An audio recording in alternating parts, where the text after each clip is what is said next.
वाटेल. मी पंढरपूरला दर्शनासाठी गेलो होतो आणि त्या ठिकाणी मला एक फोन आला. दर्शनासाठी लाईनमध्ये उभा असताना 5 मिनिटांमध्ये आपल्याला माहिती असेल की फोन जमा करावा लागतो.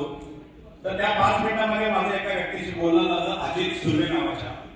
त्यानं फक्त एकच सांगितलं की त्यांच्या आईला गँग्रीन झालेलं होतं. फक्त एवढं सांगितलं की मला तुम्ही आईच्या पायाचे फोटो पाठवा. त्यांनी 5 मिनिटांमध्ये मला फोटो पाठवले.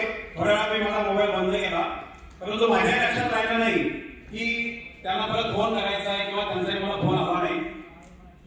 मी घरी आल्यानंतर ते फोटो ज्यावेळी बघितले त्यावेळी माझ्या लक्षात आलं की त्यांच्या आईच्या पायांची बोटं सुजलेली होती. घरी आल्यानंतर मी परत फोन केला त्यांना आणि त्यांना सजेस्ट केलं की आईला बहुतेक व्हेरिकोज व्हेनचा प्रॉब्लेम आहे आणि शुगर असेल तर कुठलाही डॉक्टर त्याला वाचवू शकणार नाही, त्यामुळे तुम्ही आमच्या संस्थेचे प्रोडक्ट खा. पण त्यांनी दुर्लक्ष केलं. त्यांनी फोन तरी केला पण त्यांना धाडस झालं नाही. परत त्यावेळेला मी तो नंबर तारखे वाईज लिहून ठेवलेला होता, माझ्या मोबाईलमध्ये नोट डाऊन करून ठेवलेला होता. 2 महिन्यानंतर बरोबर मला फोन आला. त्यावेळेला मी त्यांना विचारलं, अजित सुर्वे बोलताय का? तर म्हणजे हो, तुम्हाला कसं माहित? ज्या दिवशी तुमचा मला फोन आलेला होता त्याच दिवशी तुमचा नंबर मी नोट डाऊन करून ठेवलेला आहे. तारीख वाईज त्यांना सांगितलं. आता म्हणून आईचा पाय कसा आहे? तर ते म्हणते सर आईचा पाय काढायला सांगितलं. मी म्हटलं तुम्हाला त्यावेळी सांगितलेलं होतं कुठल्याही डॉक्टरला वाचवू शकणार नाही. आणि काय झालं, आता तशी ट्रीटमेंट करणं योग्य नाही. फक्त मी त्यांना सांगितलं की आईचे पायाचे एक्सरे काढलेत का, कारण हाडाला जखम झालाय का नाही बघायचं होतं. त्यासाठी मी त्यांना फोटो मागून घेतले, रिपोर्ट घेतले.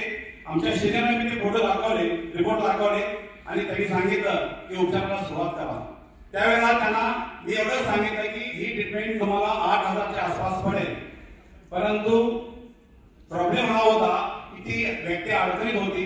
त्यांच्या बहिणीनं मुंबईवरून मला पैसे 8,000 रुपये पाठवले. मी प्रोडक्ट पाठवले आणि 1 महिन्यानंतर परत मी त्यांना फोन करायचा प्रयत्न केला. ती व्यक्ती काही फोन उचलतच नव्हती.